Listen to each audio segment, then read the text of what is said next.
Hi, and welcome to Mrs. PM Reads. We are continuing in The Great Gatsby by F. Scott Fitzgerald. And this will be chapter 9, the last chapter of the book. But we're going to break it into two different videos because it's a long chapter. Last video, unfortunately, Mr. Wilson, who owns the garage, decided that Gatsby, who I believe is the owner of the yellow car, was the driver who hit his wife, which he was not. That was Daisy. And also the man that his wife Myrtle was having an affair with, which he was not. That was Tom. So Tom and Daisy, who are a married couple, they were pretty involved with Myrtle's death. But Mr. Wilson is seeking revenge, and he believes that Gatsby was the person that killed his wife. And so, unfortunately, he killed Gatsby, and then he killed himself, it looks like. So, yes, tough chapter. And now we are in chapter 9.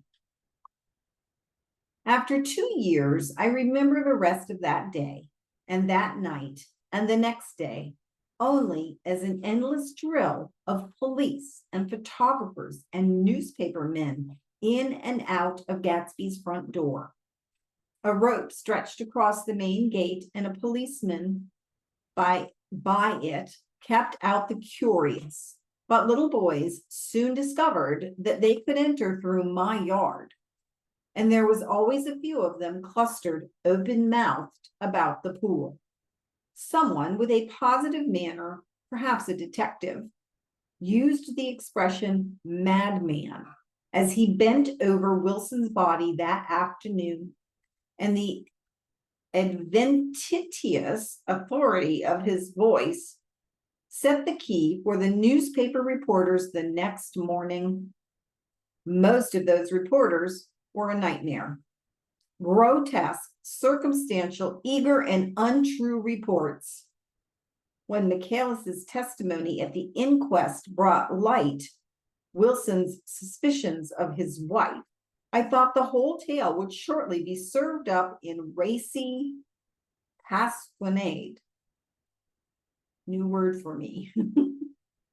But Catherine, who might have said anything, didn't say a word. She showed a surprising amount of character about it, too. Looked at the coroner with determined eyes under that corrected brow of hers, and swore that her sister had never seen Gatsby, and that her sister was completely happy with her husband, that her sister had been into no mischief whatever. She convinced herself of it and cried into her handkerchief as if the very suggestion was more than she could endure. So Wilson was reduced to a man deranged by grief in order that the case might remain in its simplest form, and it rested there. But all this part of it seemed remote and unessential. I found myself on Gatsby's side and alone. From the moment I telephoned news of the catastrophe to West Egg Village, every surmise about him and every practical question was referred to me. At first, I was surprised and confused.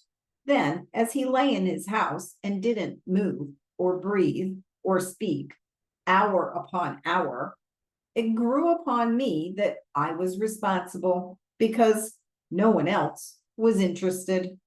With that intense personal interest to which everyone has some vague right at the end. I called up Daisy half an hour after we found him, called her instinctively and without hesitation, but she and Tom had gone away early that afternoon and taken baggage with them. Left no address? No. Say when they'd be back? No. Any idea where they are? How I could reach them?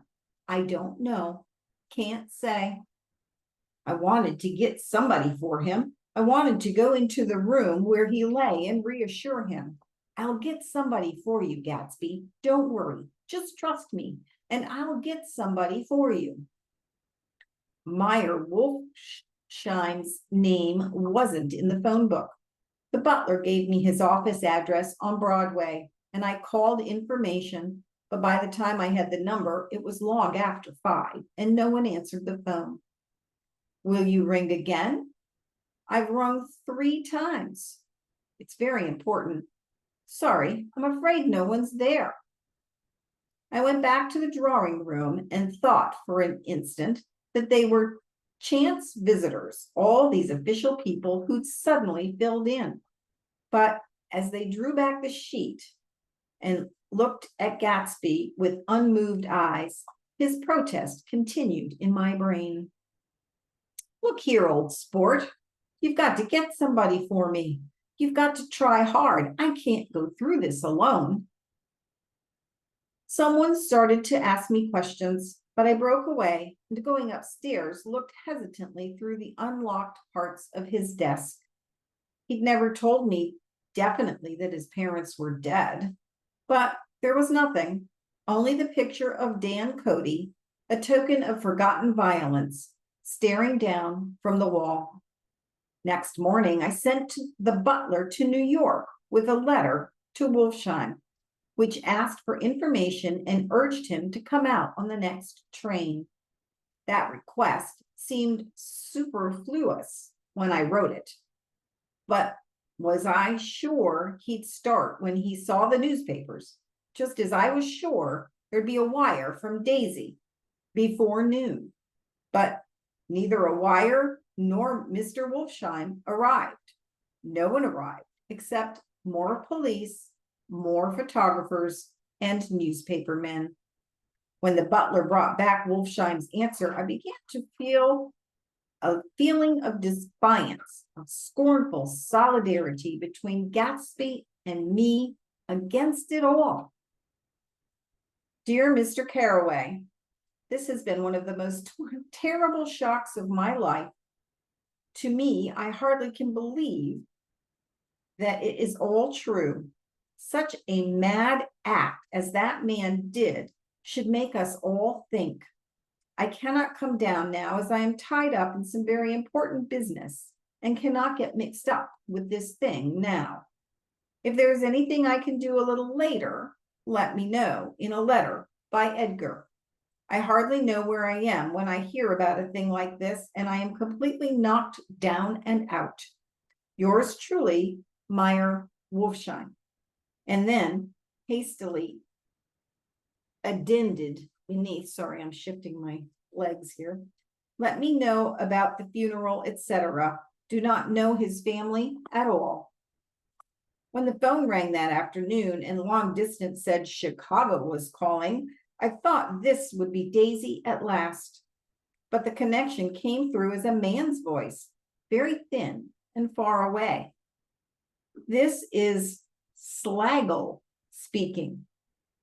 Yes, name was unfamiliar.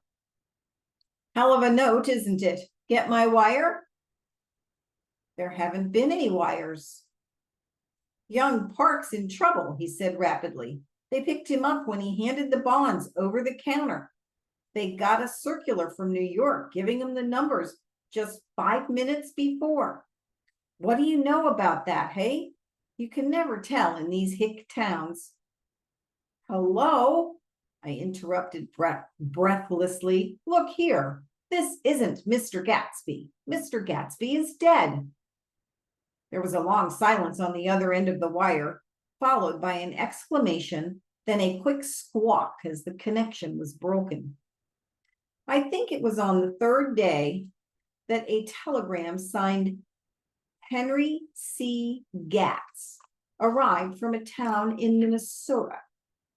It said only that the sender was leaving immediately and to postpone the funeral until he came. It was Gatsby's father, a solemn old man, very helpless and dismayed, bundled up in a long, cheap ulster against the warm September day.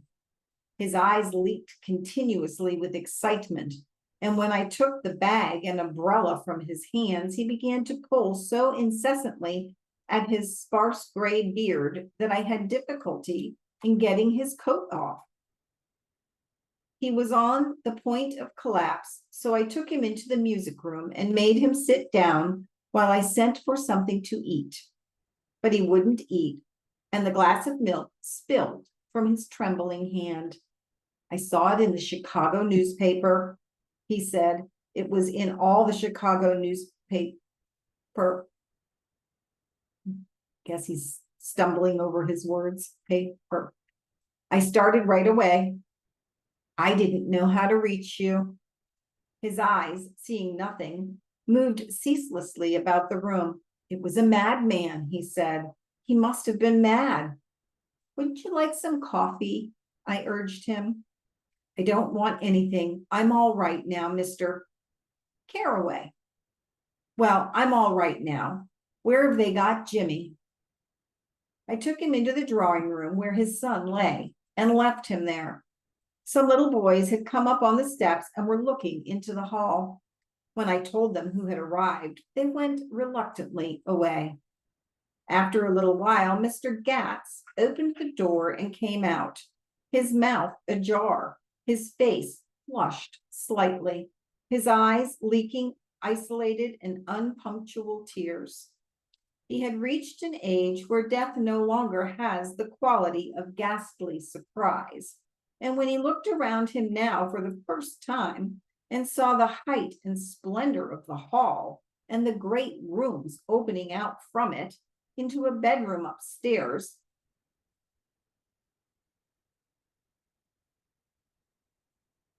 okay. Great room. Sorry, I skipped a sentence again. My glasses are kind of not seeing real well. Sorry. Okay, here we go. Blah, blah, blah. Okay, the great rooms opening out from the hall. His grief began to be mixed with an awed pride. There we go. I helped him to a bedroom upstairs. There we go. While he took off his coat and vest, I told him that all arrangements had been deferred until he came. I didn't know what you'd want, Mr. Gatsby. Gatz is my name. Mr. Gatz, I thought you might want to take the body west. He shook his head. Jimmy always liked it better down east. He rose up to his position in the east. Were you a friend of my boy's, Mr.? We were close friends. He had a big future before him, you know. He was only a young man, but he had a lot of brain power here. He touched his head impressively, and I nodded. If he'd have lived, he'd have been a great man, a man like James J. Hill. He'd have helped build up the country. That's true, I said uncomfortably. He fumbled at the embroidered coverlet, trying to take it from the bed, and laying down stiffly, he was instantly asleep. That night, an obviously frightened person called up and demanded to know who I was before he would give his name. This is Mr. Caraway, I said. Oh, he sounded relieved. This is Klipspringer. I was relieved too, for that seemed to promise another friend at Gatsby's grave. I didn't want it to be in the papers and draw a sightseeing crowd, so I'd been calling up a few people myself. They were hard to find. The funeral's tomorrow, I said. 3 o'clock here at the house. I wish you'd tell anybody who'd be interested. Oh, I will, he broke out hastily. Of course, I'm not likely to see anybody, but if I do. His tone made me suspicious. Of course, you'll be there yourself. Well, I'll certainly try. What I called about is, wait a minute, I interrupted. How about saying you'll come? Well, the fact is, the truth of the matter is that I'm staying with some people up here in Greenwich, and they rather expect me to be with them tomorrow. In fact, there's a sort of picnic or something. Of course, I'll do my very best to get away.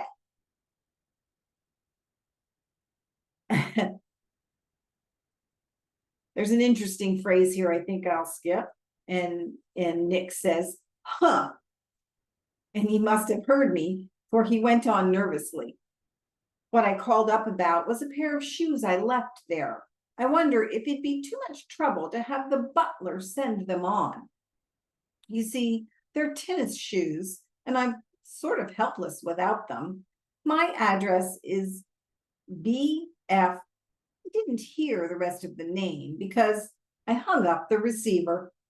After that, I felt a certain shame for Gatsby.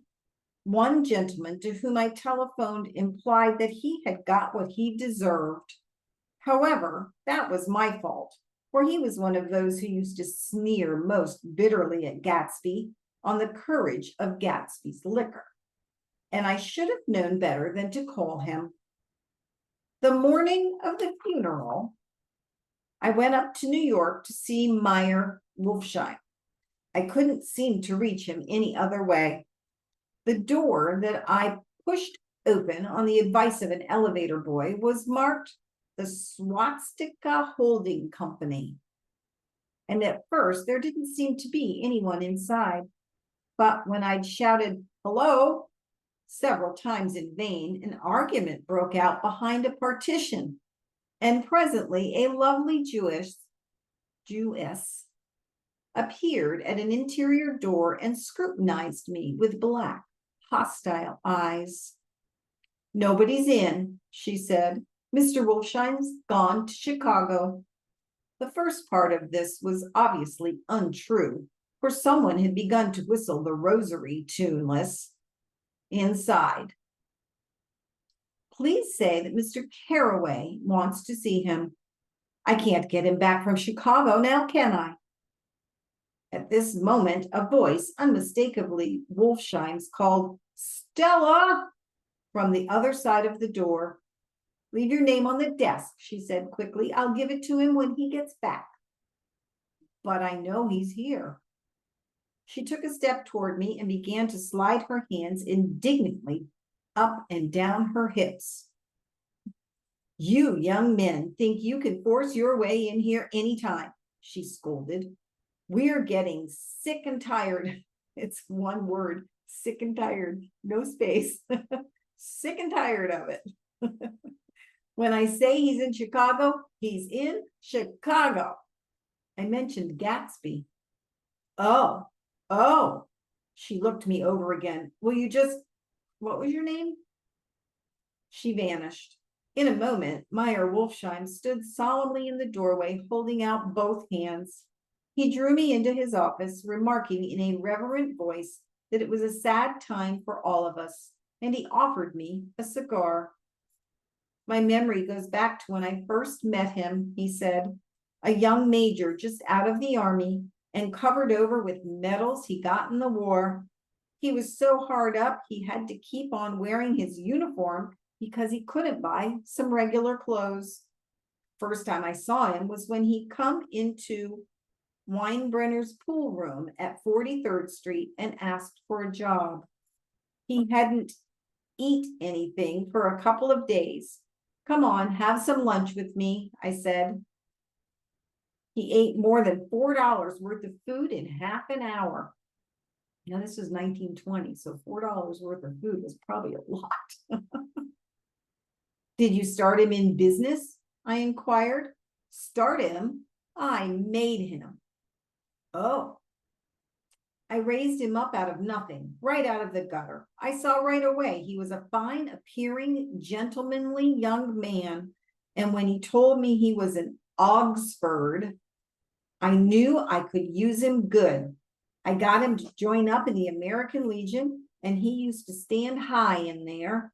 Right off, he did some work for a client of mine up in Albany. We were so thick like that in everything. He held up two bulbous fingers, always together. I wondered if this partnership had included the World Series transaction in 1919. Now he's dead, I said after a moment. You were his closest friend, so I know you'll want to come to his funeral this afternoon. I'd like to come. Well, come then. And that's where we stop. you'll have to come back for the rest of the chapter to see if Meyer Wolfsheim comes to the funeral. All right, you guys. One more video of The Great Gatsby by F. Scott Fitzgerald. I hope you have a wonderful day, and I will see you for the rest of the book next time.